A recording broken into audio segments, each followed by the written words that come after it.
Mas a primeira carta escrita é destinada à igreja de Éfeso. Uma igreja muito forte, muito pujante, no meio de um sistema maligno ante Deus. Ela não parecia estar cedendo à cultura da época. Então a igreja também precisa resistir a esse sistema. E é para esta igreja do nosso tempo, do século 21, que Jesus fala também, da mesma forma que falou para o povo de Efésios. Depois de dar elogios para aquela igreja, ele faz uma reprimenda. Porque ele diz: tenho porém contra ti, que abandonastes o primeiro amor. A igreja dos Efésios deixou de existir, porque não ouviu a advertência do Senhor. E é isso que nós temos que desejar no nosso relacionamento com Jesus também. Voltar ao primeiro amor. Vamos voltar ao primeiro amor.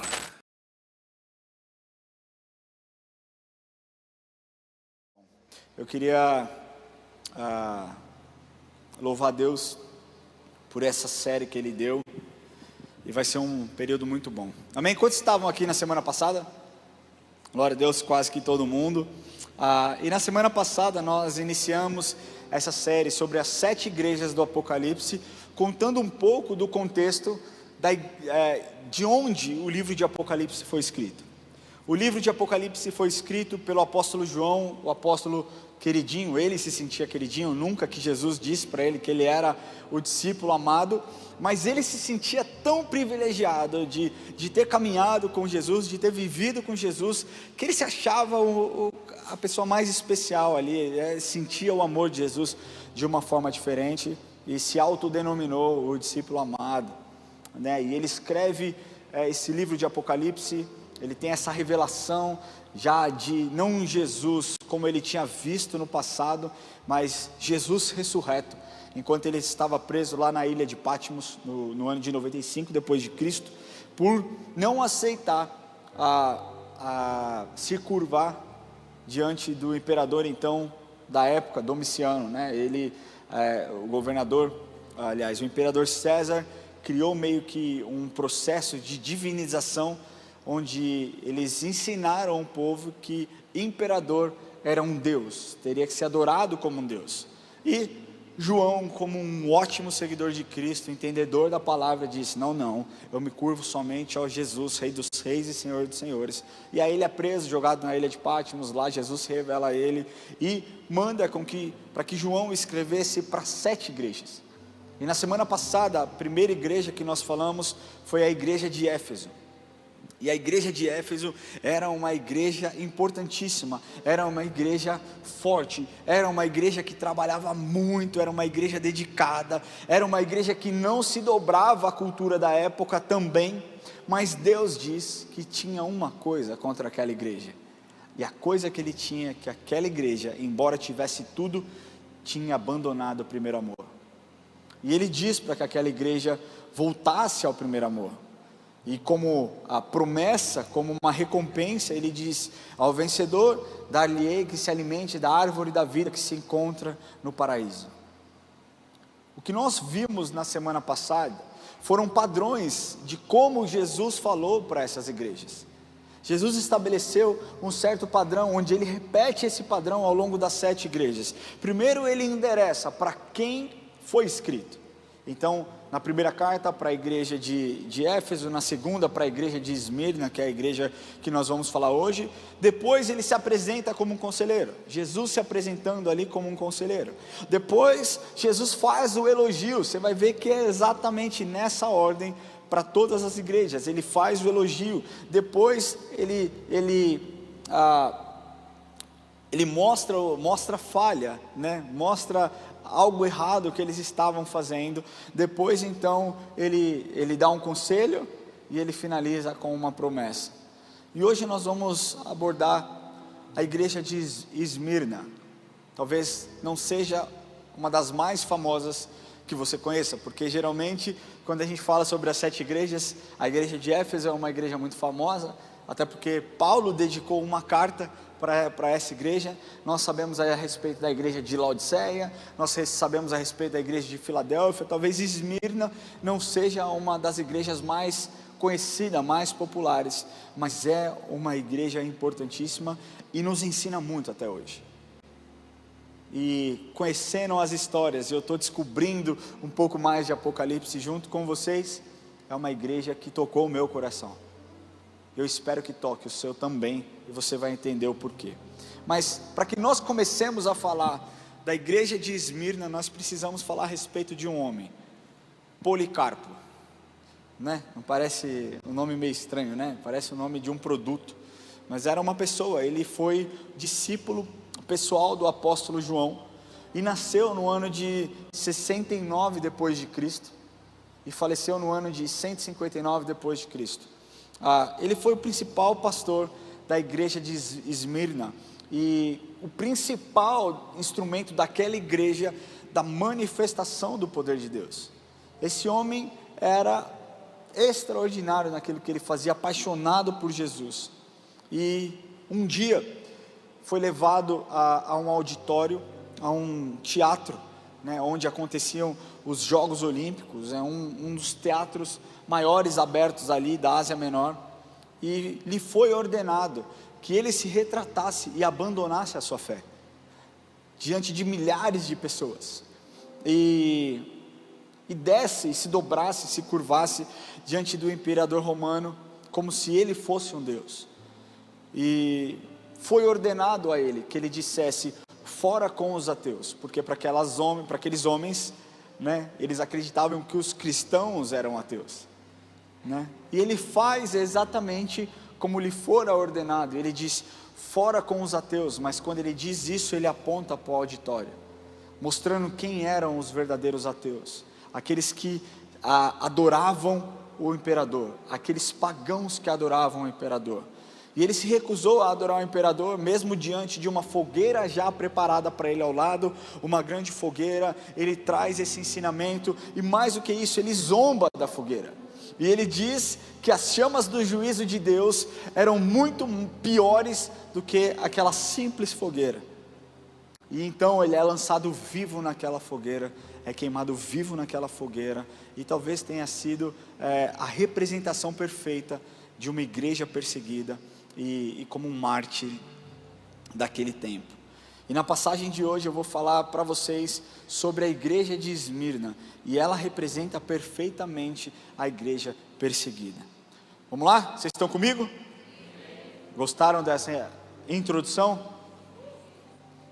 Tem um bom professor. Vamos lá, eu quero que você abra sua Bíblia em Apocalipse capítulo 2, nós vamos ler do versículo 8 a 11. Esse quarteto aqui maravilhoso, vocês estão bem? As 4 senhorinhas, glória a Deus. Você está bem? Vocês querem uma água? Eu mando pegar para a senhora, pode mandar que a gente manda. Vocês estão bem? Então tá bom, se não gostar de qualquer coisa me avisa. Vamos ler?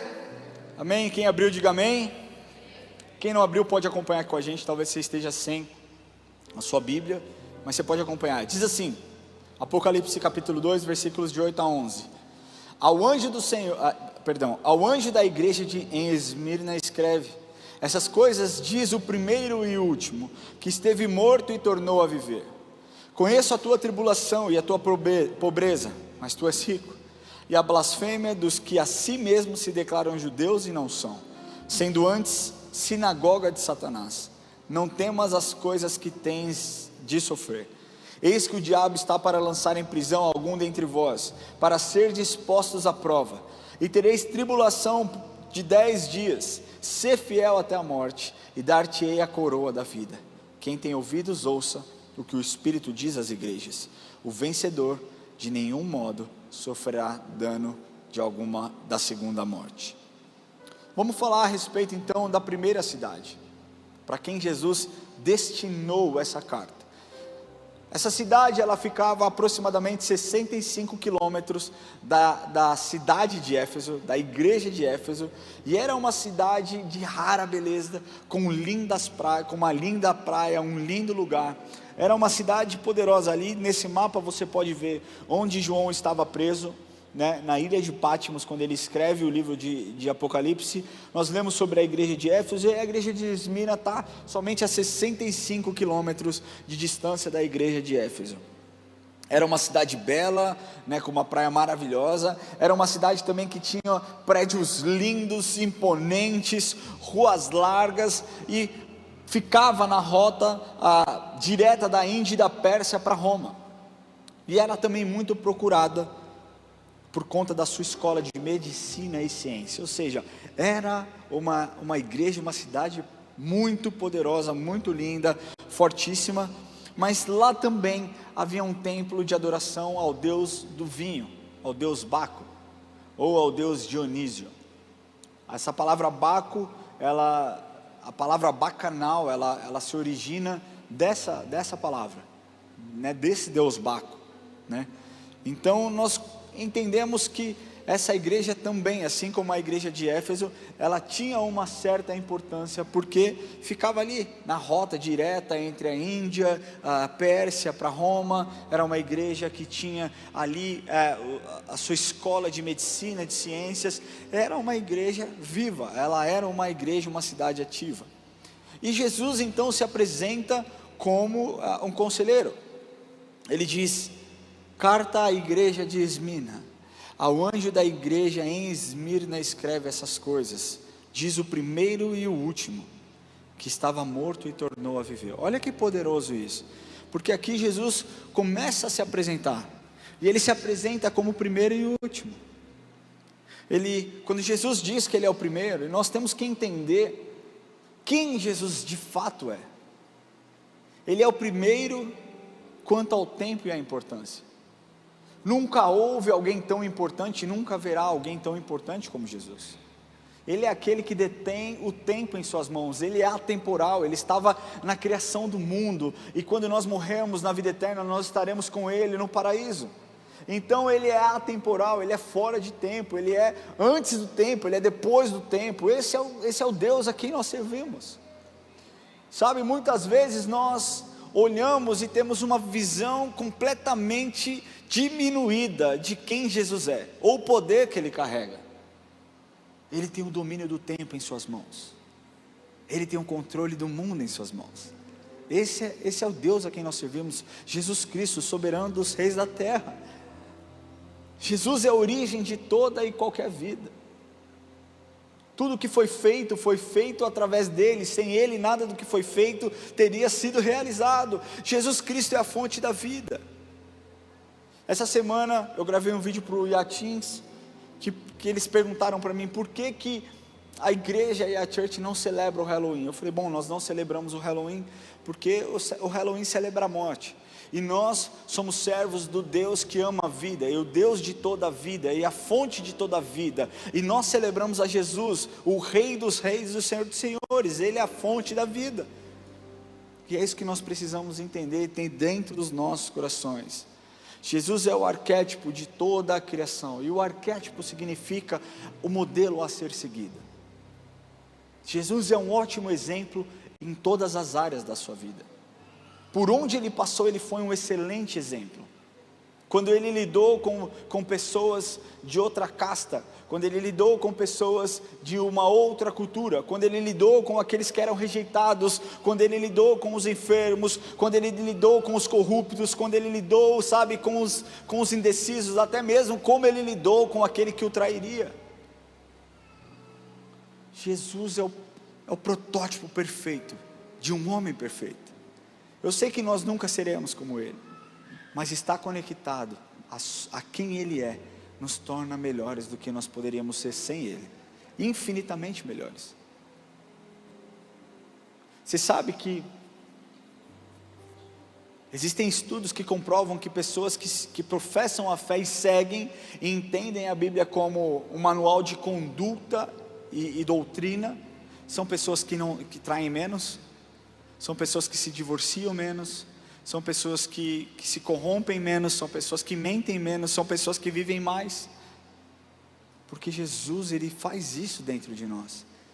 Quando nós temos esse modelo e nós olhamos nele, nós temos esperança de que nós podemos melhorar a nossa conduta e a nossa postura.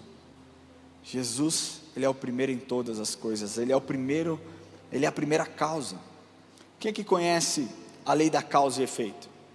Quem já ouviu falar sobre a lei da causa e efeito? Bom, a lei da causa e o efeito é um princípio universal, que significa basicamente que o acaso não existe. E um dos princípios da lógica é a casualidade.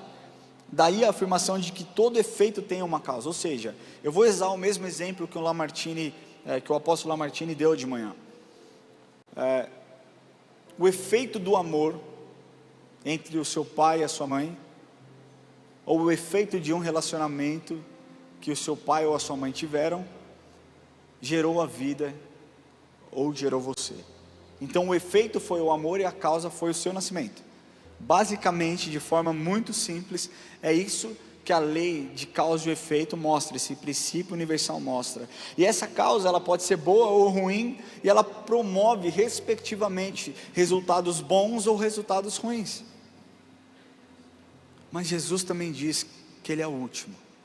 Então tudo começa nele. Quando nós dizemos aqui por várias vezes que tudo começa nele, tudo volta para Ele, é porque Ele é o princípio e Ele é o fim também. Então quando nós dizemos que Ele é o último, Ele é o destino de todas as coisas. A nossa adoração vai para Ele, a nossa vida vai para Ele, o nosso fôlego vai para Ele, aquilo que nós temos vai e volta para Ele. Ele é o princípio da vida após a morte. Para aqueles que estão em Cristo, a palavra de Deus nos ensina que aqueles que estejam mortos, aquele que, ainda que morto viverá, né? Eu esqueci qual que é o versículo e a referência, mas diz que ainda que esteja morto, viverá. E viverá porque Ele é a fonte de toda a vida, mesmo que após a morte. E Ele é a completude de todo o propósito.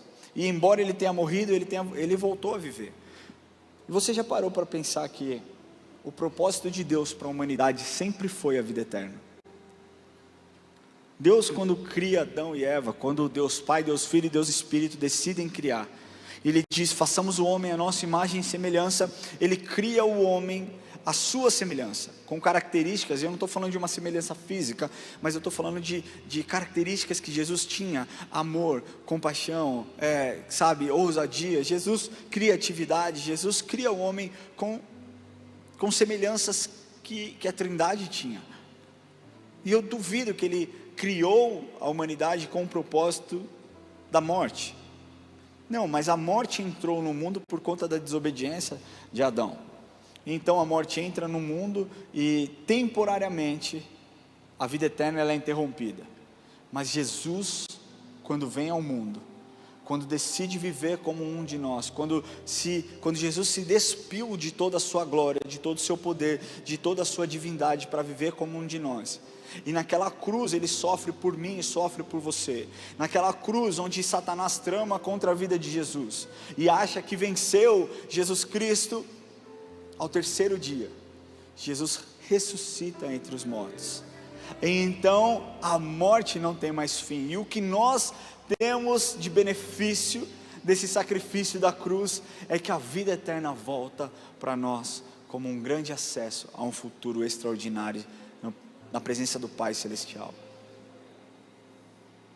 Então, embora a vida eterna tenha sido interrompida momentaneamente, Jesus resgata novamente, para que nós possamos um dia na eternidade estar ao lado dele. Ele vence a morte. E aí Jesus faz um elogio no versículo 9: conheço a tua tribulação, a tua pobreza, mas tu és rico. Meio estranho. Conheço a tua pobreza, mas tu és rico. Não, calma.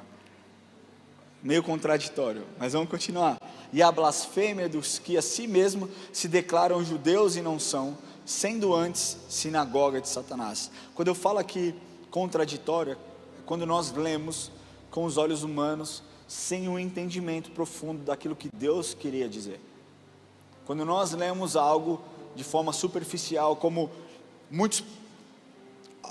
algumas pessoas, enfim, têm tentado fazer com a palavra de Deus, sem explicar o contexto, sem querer inventar coisa, nós mergulhamos na palavra e entendemos ali o que Deus quis dizer, o que Jesus quis mostrar. Então Ele diz: conheço a tua tribulação, a tua pobreza, mas tu és rico, e a blasfêmia dos que a si mesmos se declaram judeus e não são, sendo antes sinagoga de Satanás. Quando ele diz, conheço a tua tribulação, essa palavra tribulação no grego é tríplices, que significa pressão. Então o que ele está falando, essa palavra ela é usada para se referir às opressões que nos atingem. Ou seja, eu conheço as opressões, eu conheço a pressão que você tem sentido, a pressão que você tem vivido. E os cristãos daquela época foram perseguidos por causa de Cristo. E eles perderam muitas coisas e ficaram pobres. Eu vou contar um exemplo para vocês, de um cristão que é perseguido, tinha muita coisa e passou a ter nada. Quando eu estudava nos Estados Unidos, um dos meus colegas de classe era um chinês. E ele devia ter 1,50 m, era um baixinho, ele já devia ter uns 50 anos, mas era o estudante mais empolgado de toda uma turma de 170 alunos. As pessoas levantavam a mão, ele ficava pulando, todo desengonçado, e cara, por vezes eu me peguei olhando e admirando a forma como aquele homem, aquele senhor, adorava a Deus. E um dia, numa conversa com ele, ele contou um pouco da sua história, e eu perguntei, mas o que você está fazendo aqui? Ele disse, eu era um funcionário do alto escalão do governo da China, e eu tinha uma reunião com pessoas em um porão da minha casa, e eu pregava de Jesus, e um determinado dia, eles me proibiram de fazer, me ameaçaram de morte, e para não morrer, eu vim para cá, para os Estados Unidos, para estudar. Eu perguntei para ele, eu falei, tá, mas e agora? Você vai ficar por aqui? O que você vai fazer? Você vai aplicar para um outro visto? Ele falou, não, eu estou me preparando, e eu vou voltar. Eu falei, cara, mas você vai voltar? Você perdeu seu emprego, você perdeu sua casa, você perdeu sua liberdade. Ele falou, cara, mas o meu propósito de vida não está nos Estados Unidos, está na China. Então se eu tiver que morrer por Jesus, que assim seja. Eu estou me preparando durante esse tempo, para que quando eu retorne eu esteja pronto para isso. Isso me levou para um lugar de reflexão, porque nós achamos que nós vivemos perseguição. Nós achamos que, houve uma perseguição religiosa no meu trabalho, o meu chefe é grosso, e só porque eu sou cristão. Meu amigo, você não sabe o que é perseguição. Eu não sei o que é perseguição. Mas esse chinesinho, que eu não vou saber falar o nome dele, esse homem sabia e estava disposto a passar por todas as coisas para que o evangelho pudesse ser expandido. E a igreja primitiva, a igreja de Esmirna, as mesmas coisas. Eles foram perseguidos por causa de Cristo. E Jesus diz para ele, conheço a tua pobreza, mas é rico. E muitos tiveram as suas propriedades confiscadas por causa da sua fé. Eles eram ricos, não mais fisicamente, mas espiritualmente, contrastando com a igreja de Laodiceia, que era uma igreja rica fisicamente, mas pobre espiritualmente. Agora, o que nós precisamos entender é uma coisa, que Deus não se opõe às riquezas desse mundo. O problema não é você ter dinheiro, o problema é quando o dinheiro possui a sua vida. Quando o dinheiro serve a sua necessidade, a necessidade de outros que frequentam a casa do Senhor, ou então você abençoa outras pessoas com o dinheiro que você ganhou, está tudo bem. Agora, quando você vira refém do seu próprio dinheiro, isso é ruim. A palavra de Deus não nos ensina que ter dinheiro é ruim. A palavra de Deus não nos ensina que dinheiro é ruim, não, ela diz, o amor ao dinheiro é a raiz de todos os males. O problema de hoje é que tem pessoas colocando dinheiro acima de pessoas necessitadas. Quantos aqui, vou fazer uma pergunta, quantos aqui ao irem embora, tem que cruzar e subir a ponte, cruzar a ruazinha ali e subir a ponte para a esquerda ali? Quantos tem que fazer isso? Eu tenho que fazer isso, alguém tem que fazer? E a gente geralmente para nesse farol aqui, né? Nós saímos daqui da igreja, viramos à esquerda, pegamos a marginal, e a gente tem que dar uma quebradinha para a direita, depois para a esquerda e paramos no farol, não é verdade? Quantos aqui já viram aos domingos um homem parado lá pedindo dinheiro? Quantos já viram? Levanta a mão aí. Quantos já ajudaram? Quantos já ajudaram? Fica a sua mão levantada para eu te ver. Que diferença a gente está fazendo? Semana passada ele me pediu uma blusa e eu não tinha blusa. E o John, meu filho, falou assim: vamos no shopping comprar. Eu falei: filho, o shopping está fechado. E ele ficou a semana inteira: pai, e agora? Eu falei: a gente vai levar uma blusa para ele. E a gente vai dar uma blusa para ele. E aí ontem eu vim aqui, eu sabia que eu só encontro ele de domingo ali.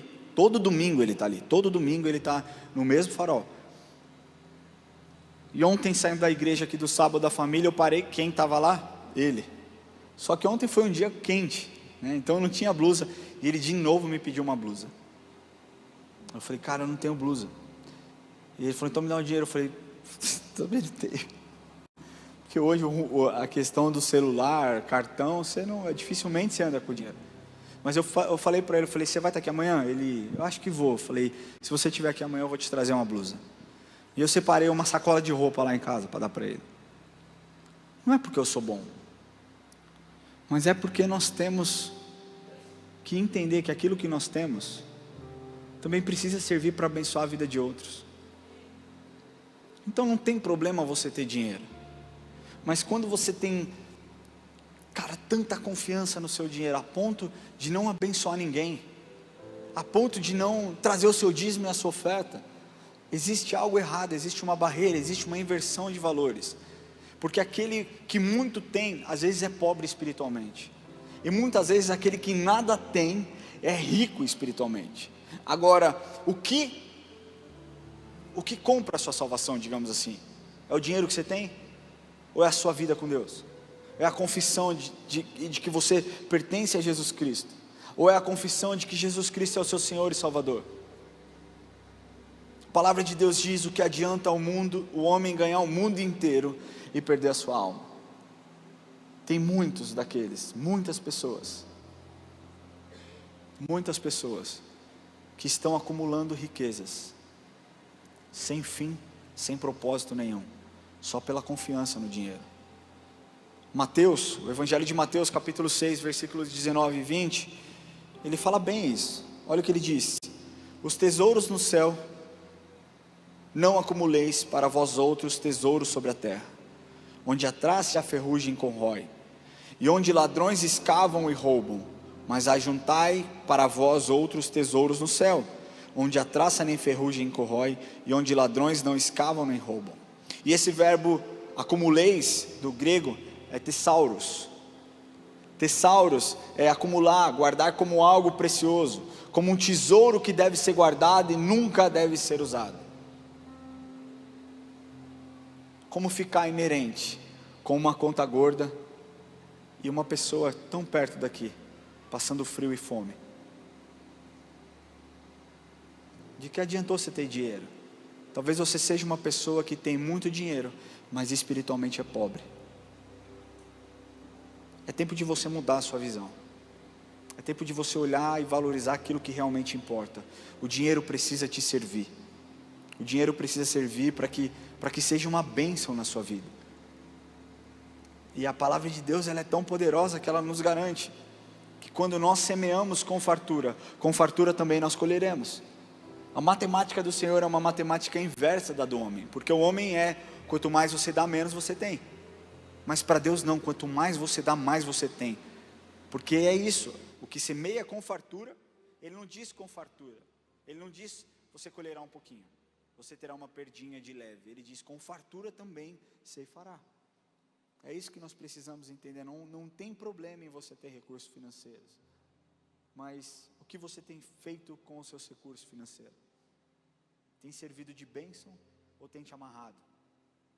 Você sabe que um dos únicos demônios que a Bíblia cita nome é Mamon. E ele diz: ou você adora a Deus ou você adora Mamon. Esse texto essa mensagem não é sobre o seu dinheiro, mas é sobre uma igreja que perdeu tudo por conta do Evangelho. E por mais pobre que parecesse fisicamente, espiritualmente, era uma igreja rica, era uma igreja poderosa, era uma igreja pujante, era uma igreja que fez a diferença naquele tempo. Você quer fazer a diferença nesse tempo? Amém? Sim ou não? Sim ou não? Então comecemos a agir de forma diferente, para que Deus seja exaltado através de nós. Mas essa igreja também foi perseguida por judeus que não aceitavam o evangelho. Eles são chamados pelo próprio Jesus de membros da sinagoga de Satanás. Foram esses judeus que levaram aos romanos a ideia que os cristãos não serviam, não se dobravam verdadeiramente ao imperador, ou quer fosse ele César, quer fosse ele Domiciano. E eu quero falar que muitas vezes esse trecho nos ensina porque muitas vezes a perseguição ao evangelho verdadeiro vem dos próprios religiosos, vem de pessoas de dentro da própria igreja, vem de ensinamentos errados, doutrinas erradas. Cara, a gente tem vivido num tempo muito louco. Essa semana eu vi algo, é difícil falar, né? Deus Mãe. Não seria tão mais simples pregar o evangelho, cara? Se você não sabe do que eu estou falando, tá tudo bem. Mas existe uma pessoa que ficou um culto e falou sobre Deus Mãe. Oi, tudo bem? Quem viu isso aqui? Ninguém viu? Que bom, fiquem sem ver, porque não agrega nada. Uma pessoa conhecida. A gente tem vivido num tempo onde pessoas têm usado púlpito para filosofar. Púlpito não é lugar de filosofia, púlpito é lugar de pregação. Púlpito é lugar de confronto, púlpito é lugar de ensino da palavra. E o problema é que quando pessoas querem filosofar em cima do púlpito, colocar as suas ideias como teologia, enganam um monte de crente fraco na fé. Crente que não quer ser confrontado, crente que está mais preocupado em satisfazer os seus ideais pessoais do que seguir os preceitos de Cristo. Deus nunca se revelou na palavra de Deus como Deus Mãe. Alguém já leu um dia na Bíblia Deus Mãe? Sim ou não? Então para que inventar, cara? Existem lugares que fazem sarau para discutir a veracidade da palavra de Deus. Essas pessoas pagarão uma conta caríssima. De Deus não se zomba, com a palavra de Deus não se brinca. Ou você é um cristão de verdade ou você não é. Se Ele é o primeiro na sua vida, que Ele seja o primeiro na sua vida, em todas as coisas. Que Ele seja o primeiro na sua vida amorosa, que Ele seja o primeiro na sua vida profissional, que Ele seja na sua vida financeira, o primeiro na sua vida financeira. Porque eu já disse uma vez que Jesus não divide a glória com ninguém. Ou Ele tem o seu coração por inteiro, ou Ele não tem nada. Não adianta você fatiar como uma pizza a sua vida e falar: Deus, toma aqui 2/3, toma aqui 1/4 da minha vida. Não funciona assim. Ou Ele é o Senhor da sua vida, ou Ele não é o Senhor da sua vida. E para aquela igreja, para a igreja de Esmirna, claramente uma igreja que foi perseguida, que foi assolada por 200 anos, Ele era o Senhor daquela igreja. Ele era o Senhor daquela igreja. E Jesus afirma para eles que eles passariam por uma tribulação de 10 anos. Está lá no versículo 10. Nós não sabemos especificamente se foi realmente 10 anos, ou se foram mais anos. 10 dias, perdão, ou se foram mais anos. Eu acredito, o apóstolo Lamartine acredita, que foi realmente 10 dias. Mas nós sabemos que esse período foi de muita perseguição. Estima-se que dentre esse período dessa igreja, nós estamos falando de uma igreja que viveu de 100 depois de Cristo até 313 depois de Cristo. Pensa que Policarpo morre em 159, ele tinha lá 90 anos também, assim como o apóstolo João quando faleceu. Sabe, mas em 200 anos, estima-se que 5 milhões de crentes foram martirizados nesse período. E aí o engraçado é que quando nós olhamos proporcionalmente a quantidade de crentes que foram martirizados com a quantidade de crentes que viviam naquela época, ou a população naquela época, pessoas dos dias de hoje trouxeram, como se fosse hoje, fizeram essa comparação, seria como se 100 milhões de pessoas tivessem morrido nos últimos 200 anos. 100 milhões de pessoas martirizadas.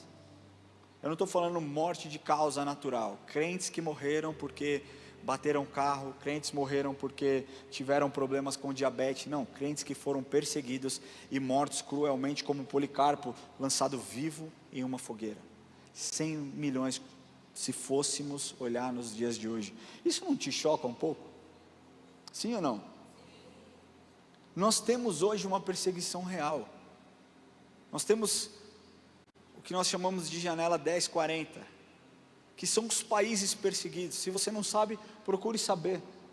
Lugares onde o evangelho não entra, e mesmo que não entre, existem pessoas que se arriscam para pregar o evangelho. Existem pessoas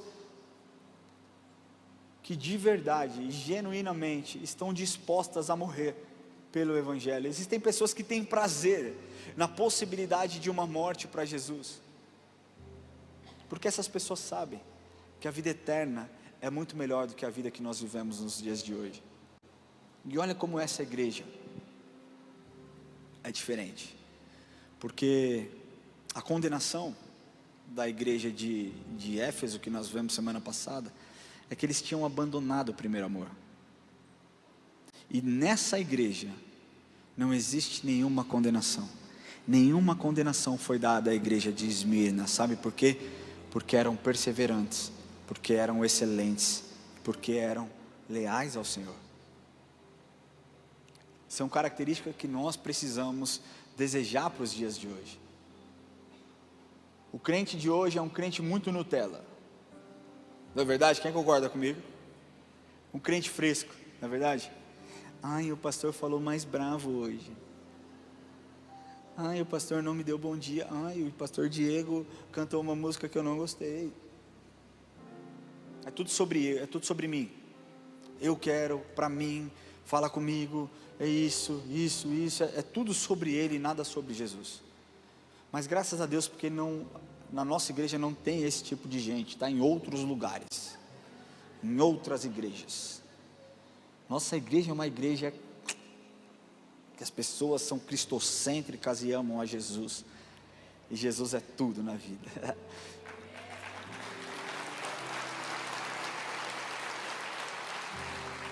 Mas brincadeiras à parte, o que nós precisamos aprender é que a perseverança, quando eu disse uma vez que a perseverança era o combustível dos vencedores, nós precisamos entender que não é porque você recebeu um não de alguém, que você não vai mais orar por essa pessoa. Você já chegou em alguém e falou assim, posso orar por você? E a pessoa fala não. Quem já viveu isso? É trágico, não é? Você fala, desgraçado, já que eu não posso te abençoar, eu vou te amaldiçoar, lepra. Brincadeira, não faça isso. Mas é ruim, cara, quando a gente fala, posso orar por você? A pessoa fala, não. Você fala, caramba, né? E, poxa, tudo bem. A gente tem que lidar, porque as pessoas pensam diferentes, têm fé diferente. Mas você não pode desistir no primeiro não que você ouve. Se eu tivesse desistido no primeiro não que eu ouvi na minha vida, com relação a Érica, a gente não estaria casado há 14 anos. Se eu tivesse ouvido o primeiro não e tivesse desistido dentro do meu trabalho, quando eu trabalhava fora da igreja, eu não teria prosperado na minha vida. Se eu tivesse desistido no primeiro não que eu ouvi, quando eu talvez tenha trazido uma palavra ou tenha ministrado, talvez eu não estivesse aqui para contar a história. Você quer ser diferente? Persevere. Você quer ser diferente? Lute, não desista, mesmo em meio às perseguições. Assim como a igreja de Esmirna foi perseguida e não desistiu. Não desista, não negocie a sua fé porque você ouviu um não. Dentro do seu ambiente de trabalho, não retroceda, mesmo que você encontre perseguições, encontre resistência, não desista. Só que haja sabiamente. Deus é um Deus de estratégia. Às vezes nós não recebemos a estratégia do Senhor porque nós não pedimos. Mas peça para o Senhor: Senhor, como eu lido com essa situação?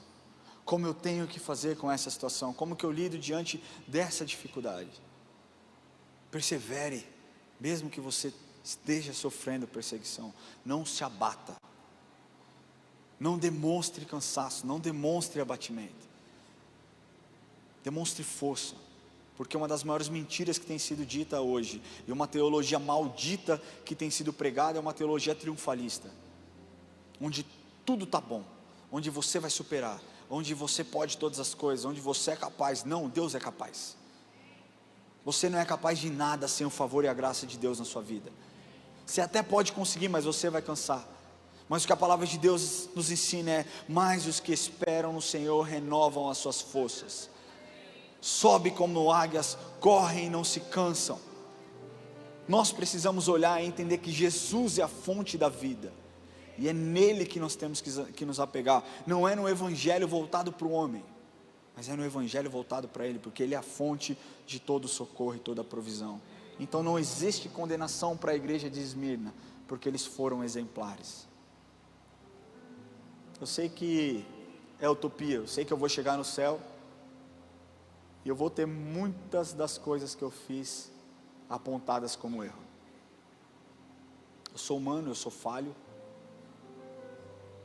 mas a busca por agradar o coração de Deus me leva a cada vez mais estar perto de acertar.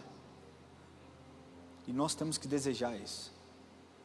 Não aceitar passivamente os nossos erros, não aceitar passivamente os nossos fracassos, mas olhar e falar: tá, beleza, errei, me arrependo, Senhor, perdão, que eu não caia mais nesse mesmo erro, e mudar a direção das nossas atitudes, da nossa vida. E ele dá um conselho para aquela igreja. Na verdade ele dá dois conselhos. Vamos ler aqui versículos 10 e 11. Diz assim: não temas as coisas que tens a sofrer. Eis que o diabo está para lançar em prisão alguns dentre vós, para ser dispostos à prova, e tereis tribulação de 10 dias. Ser fiel até a morte, dar-te-ei a coroa da vida. Quem tem ouvidos ouça o que o Espírito diz às igrejas.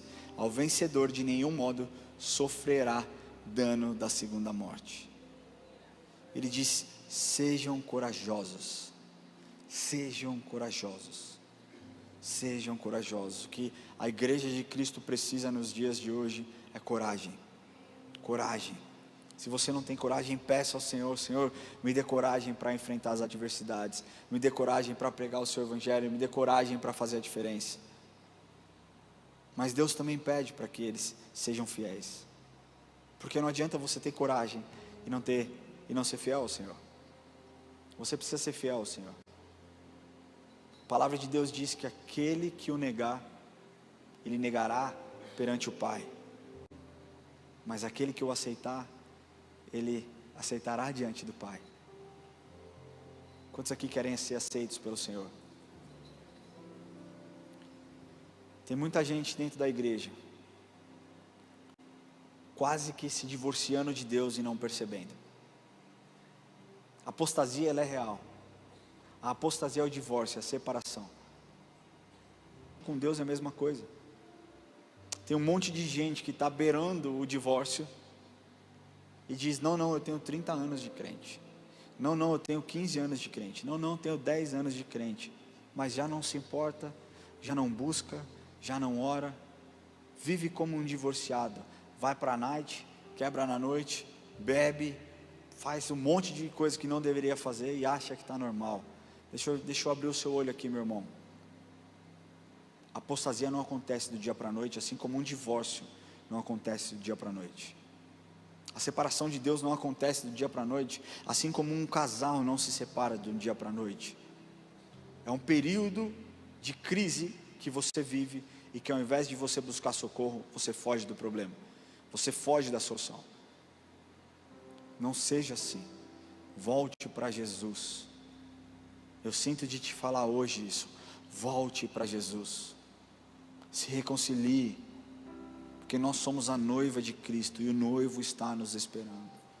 se reconcilie com Jesus, para que nós sejamos fiéis. E Deus, por último, Jesus apresenta duas promessas. Na primeira ele diz: ser fiel até a morte, dar-te-ei a coroa da vida. No versículo 10, a fidelidade exigida é até a morte. Nós repetimos isso quando nós casamos, né? Na saúde, na doença, na riqueza, na pobreza, na alegria, na tristeza, até que a morte nos separe. Quando não, você escreve os seus próprios votos, mas você casa desse jeito, querendo que nada te separe, somente a morte. E o que Deus diz aqui, Jesus diz aqui, é que a fidelidade é exigida até a morte. Sabe, muitos de nós não vamos ter que morrer por Jesus, mas nós precisamos ser corajosos para viver por Jesus, com seus princípios, com o seu modo de vida, no lifestyle que Ele espera que nós tenhamos. Quando eu estudei inglês, 85% dos meus amigos de sala eram muçulmanos. E a mídia faz com que nós tenhamos uma visão muito errada sobre os muçulmanos, sobre os árabes. Faz com que nós olhemos e enxerguemos todos como terroristas, todos como pessoas perigosas. E quando eu estudei com esses homens, né, não tinha mulheres, eu vi que eles têm muito mais semelhança com o brasileiro do que nós imaginávamos. É um povo caloroso, é um povo amoroso, é um povo que gosta de abraço, é um povo alegre, é um povo que dança, não joga nada de futebol, mas ama os brasileiros, ama futebol. E eu fiz muita amizade com esses caras. Eu zoava muito eles. Um dia, vocês sabem que para o muçulmano, porco é impuro, muito impuro, não é verdade? E um dia eu falei: eu vou zoar eles, velho. E aí eu pedi para a Erika fazer brigadeiro, e a Erika fez brigadeiro, e eu levei para eles. Eu falei: meu, experimente isso aqui, isso é do Brasil, é maravilhoso. E eu levei muito brigadeiro, e eles comeram como se não houvesse amanhã. Nossa, é muito bom, é muito bom, é muito bom, é muito bom. Eu falei: vocês gostaram? Eles: amei, não sei o que. Eu falei: então é porco. Eles... Falei: é brincadeira, não é porco não, é chocolate mesmo. Mas eu estou falando isso por quê? Porque eu tentei levar alguns deles para a igreja comigo, e um deles foi muito grosso comigo. Ele disse assim: Ramon, eu gosto muito de você, cara, mas da mesma forma que eu não vou te tornar um muçulmano, você não vai me tornar um cristão. Então, você ora para o seu Deus, eu oro para o meu, a gente convive, eu te respeito, você me respeita, e é isso aí, beleza? Eu falei: tá bom, fechou. Mas todo dia eu orava por ele. Ele era da Síria, eu perdi totalmente o contato, porque ele voltou, mas eu sei que a mensagem foi passada, e a visão de um cristão também foi talvez transformada, assim como eu tive a minha visão com relação a eles transformada. E engraçado é que todos ali sabiam que eu era pastor. E no meu carro, nos Estados Unidos, tem a placa do carro e tem uma moldura que você pode colocar em volta da placa. E na minha placa estava escrito assim: ele morreu por mim, eu vivo por ele. E uma cruz. E era muito louco que todo mundo entrava no meu carro e dava carona por todo mundo. Por que eu estou te falando isso? Porque você pode fazer a diferença onde você estiver. Independente daqueles, existe o jeito certo de você falar a respeito de Jesus. Sejamos fiéis até a morte. Sejamos fiéis com os nossos princípios, com os nossos valores. Não vamos negociar, não vamos retroceder. E ele diz, a segunda promessa que Jesus diz, é que ao vencedor, de modo algum, sofrerá dano. Oh, meu celular, tô misericórdia. Perdão, gente. De modo nenhum sofrerá dano. A confirmação da vida eterna, né? O máximo de ruim que pode acontecer para nós crentes é a morte.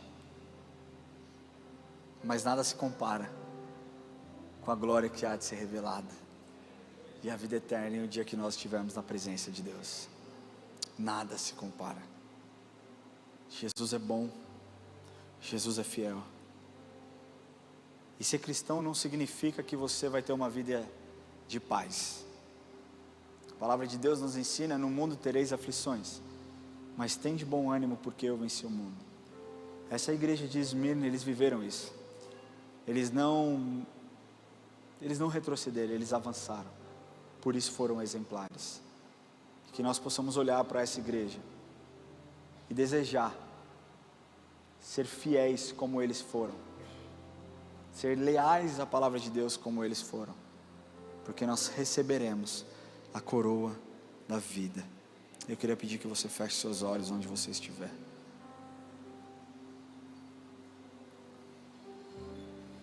Primeiro eu queria orar com você, que entrou aqui hoje, talvez seja a sua segunda, terceira, quarta vez, e nunca entendeu a respeito de Jesus. Nós estamos falando sobre as igrejas a igreja do Senhor, escatologia, o estudo do fim dos tempos. E eu quero falar que a volta do Senhor está próxima. Jesus está voltando, e Ele nos ensina que o que Ele deseja que nós façamos é que nós entreguemos o nosso coração a Ele, para que Ele cuide de nós.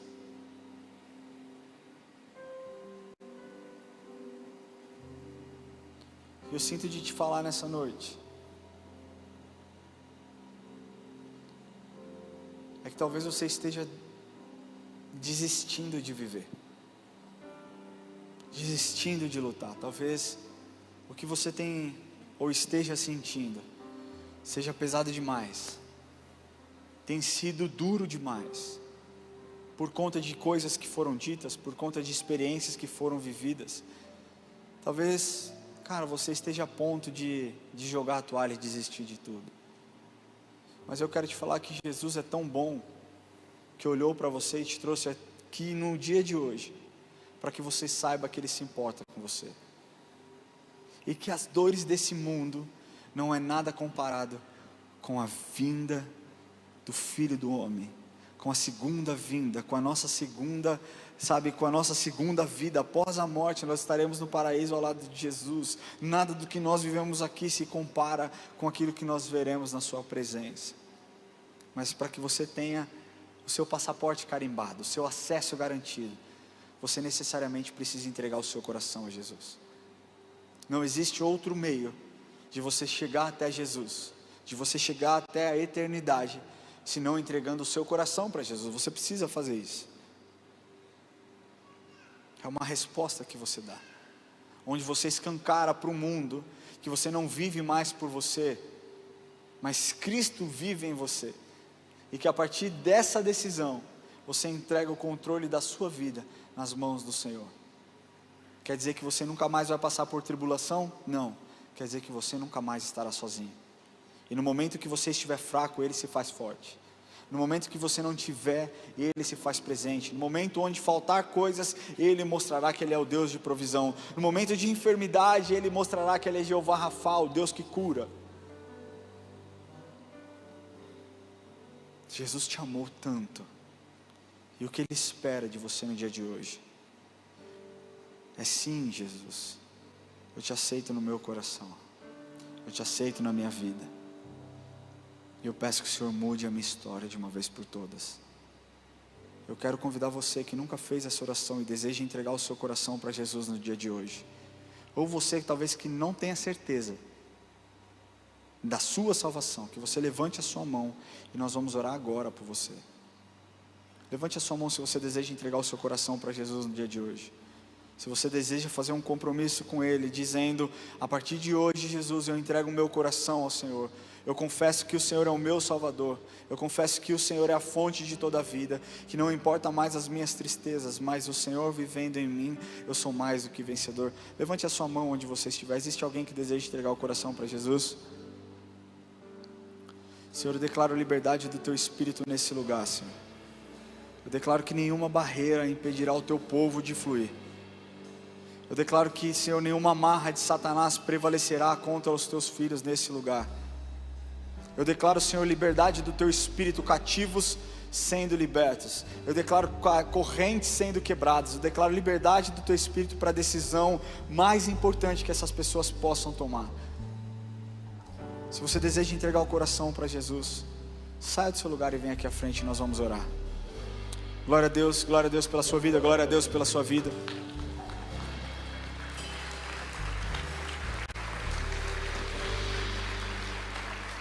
Você tem tempo, irmão. Se você deseja entregar o seu coração, saia do seu lugar. Não resista à presença. Não resista àquilo que o Espírito está ministrando na sua vida. Eu sinto que nós temos que interceder um pouco mais. Eu sei que Deus está aqui, eu sei que Deus está tocando na sua vida. Talvez você não tenha coragem de tomar essa decisão sozinha, mas pega na mão da pessoa que está do seu lado e fala para ela, me leva lá na frente, me ajuda, nós somos uma família. Não se preocupa porque um dia eu fiz essa decisão, eu tomei essa decisão. E foi a melhor decisão que eu tomei na minha vida. A minha vida foi transformada. A minha vida foi completamente mudada, porque toda a carência que eu tinha, toda a falta que eu tinha, Jesus se mostrou tão presente, tão real, que eu não precisei mais buscar em coisas do mundo. Mas tudo que eu precisava estava nele. Tudo que eu precisava estava nele. E a mesma experiência que eu tive é a experiência que Ele quer revelar para você. E Ele diz, eis que estou à porta e bato. E se você abrir o seu coração, eu vou entrar e eu vou fazer morada na sua vida. E a partir desse momento, o meu selo estará sobre a sua vida. E você terá acesso à vida eterna.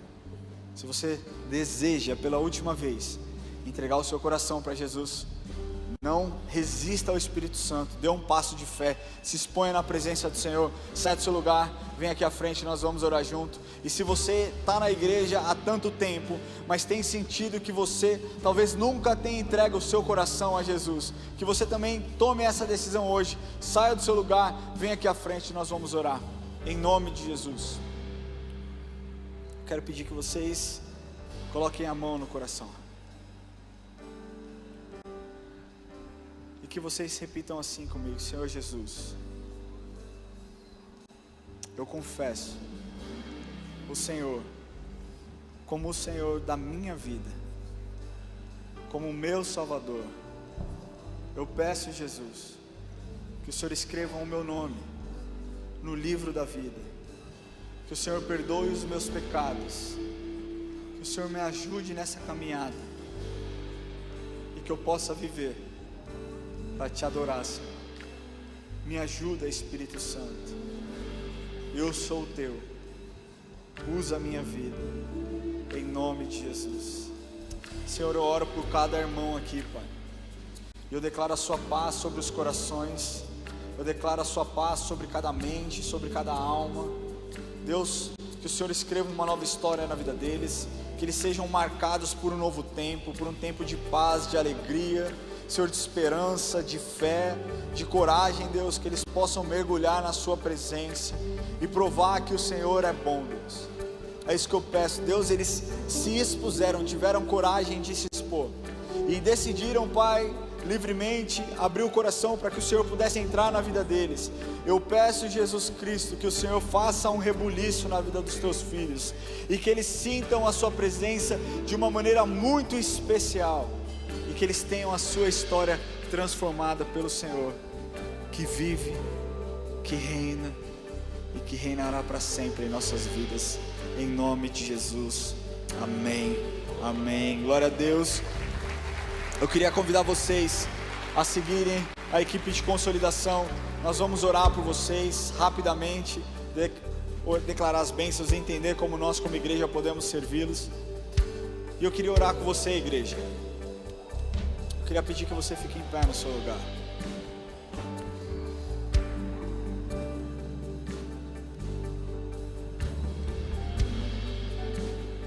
Nós temos visto uma igreja viva, uma igreja ativa, mas talvez não estejamos sendo tão exemplares quanto deveríamos ser. Para que não haja condenação sobre as nossas vidas, nós precisamos estar dispostos a sofrer por amor de Jesus, pelo nome de Jesus. A verdade é que talvez nenhum de nós aqui estejamos preparados para uma perseguição. mas talvez nenhum de nós sejamos perseguidos. O que Jesus Cristo quer de nós é que nós continuemos e para que nós possamos manter a nossa fé nele, que é dono de toda a vida, dono de toda a resposta, dono de toda sorte de bênçãos sobre as nossas vidas.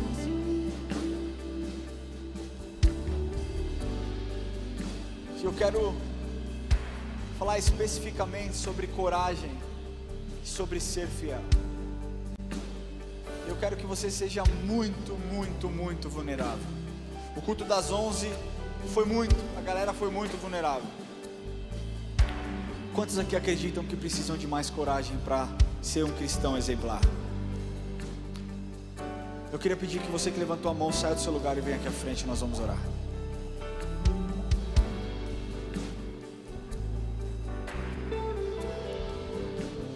Quantos aqui acreditam que não têm sido tão fiel quanto deveriam ser para as coisas do reino? Levante a sua mão onde você estiver. Quantos aqui acreditam que não têm sido ou deveriam ser mais fiéis ao Senhor do que têm sido? Levante a sua mão onde você estiver. Também gostaria de pedir que você saia do seu lugar, venha aqui à frente. Pode vir mais para frente aqui, ó, aperta um pouquinho mais, para que nós juntos possamos adorar o Senhor aqui, para que juntos nós possamos buscar. Pode vir para cá, tem mais lugar aqui à frente. Isso aqui é um ato simbólico. Você sair do seu lugar mostra que você não está acomodado com a situação que você tem vivido. Mostra que não está tudo bem você não ter coragem, ou não está tudo bem você não ser tão fiel quanto você deveria ser. E Deus recompensa aqueles que se expõem. E eu declaro sobre a sua vida no dia de hoje coragem dobrada sobre você. Eu declaro uma unção extraordinária de ousadia sobre a sua vida em nome de Jesus. Enquanto nós estivermos adorando ao Senhor aqui, antes de nós orarmos, eu peço que você seja muito vulnerável na presença do Senhor, e que você tenha um momento, você e Ele, onde talvez seja o momento de você pedir perdão pela sua negligência, pedir perdão pelo seu posicionamento ou pela falta do seu posicionamento, pedir perdão talvez porque você não tem sido fiel como você deveria ser. Será que você pode fazer isso? Coragem, Senhor, para enfrentar tempos difíceis. Coragem, Senhor, para lidar com os nãos que talvez pessoas decretem sobre nós, sabe, Deus? Coragem, Deus, para lidar com as perseguições. Pai, nós não queremos uma vida acomodada, Senhor. Nós queremos, Deus, ser mexidos por dentro, para que nós possamos ter coragem para pregar o Seu Evangelho para todas as pessoas. Deus, que nós possamos ter, Deus, esse espírito de ousadia, Deus, essa intrepidez, Deus, que a igreja primitiva tinha para pregar do Seu Evangelho, e sem medo daquilo que as pessoas poderiam pensar, sem o medo, Deus, daquilo que as pessoas poderiam dizer. Deus, se as pessoas diziam que eles eram doidos, Deus, quão privilegiado nós somos talvez de sermos taxados de malucos. Deus, nós somos malucos pelo Senhor, Deus. Esse é um grande privilégio, porque nós temos a revelação de quem o Senhor é, e nós Te amamos, Deus. Sabe, Deus, mas nós também pedimos que o Senhor mantenha os nossos corações fiéis à Sua palavra, fiéis aos Seus valores, Deus, que nós não negociemos, que nós não, Senhor, sabe, desvalidemos aquilo que o Senhor já fez por nós, que nós possamos olhar a palavra de Deus e não questionar uma vírgula que estiver lá, Deus, que nós possamos ser fiéis até a morte, Deus, até o último dia, que o Senhor conserve isso dentro de nós, Deus, porque o Senhor é fiel para nós, e nós queremos ser fiéis para o Senhor também. Por isso nós pedimos, Espírito Santo, derrame sobre nós coragem, e nos mantenha fiéis à Sua palavra e ao Senhor, e que nós não desviemos, que nós não percamos isso ao longo dos dias, ao longo dos meses, ao longo dos anos. Pai, o Senhor chamou cada um aqui para fazer a grande diferença onde nós estivermos. Uns, Deus, para falar com multidão, outros para falar com poucas pessoas, outros para falar no mercado de negócios, no mercado de trabalho, outros para falar, Senhor, no ambiente menor, Deus, dentro de um templo religioso, seja lá como for. O que nós queremos é ser efetivo em Tuas mãos. O que nós desejamos, Pai, é ser usados pelo Senhor. E que nós possamos ser como a igreja de Esmirna. Eu sei que é difícil, Pai, mas que nós possamos ser exemplares, e que sobre nós não haja nenhuma condenação. É isso que nós oramos. Te agradecemos por essa palavra. Te agradecemos, Deus, por essa mensagem, e pedimos que o Senhor continue mexendo na nossa vida, continue remexendo no nosso ser, Deus, para que nós possamos ser cada vez mais aquilo que o Senhor deseja que nós sejamos. Em nome de Jesus nós oramos, Deus. Pai nosso que estais no céu, santificado seja o teu nome, venha a nós o teu reino, seja feita a tua vontade, assim na terra como no céu. O pão nosso de cada dia nos dai hoje, e perdoa as nossas dívidas, assim como nós perdoamos aos nossos devedores, e não nos deixes cair em tentação, mas livra-nos do mal, pois teu é o reino, o poder e a glória para sempre. Amém. Que Deus te abençoe, que o seu fim de noite seja extraordinário. Espero vê-lo semana que vem na continuação dessa série. Deus abençoe.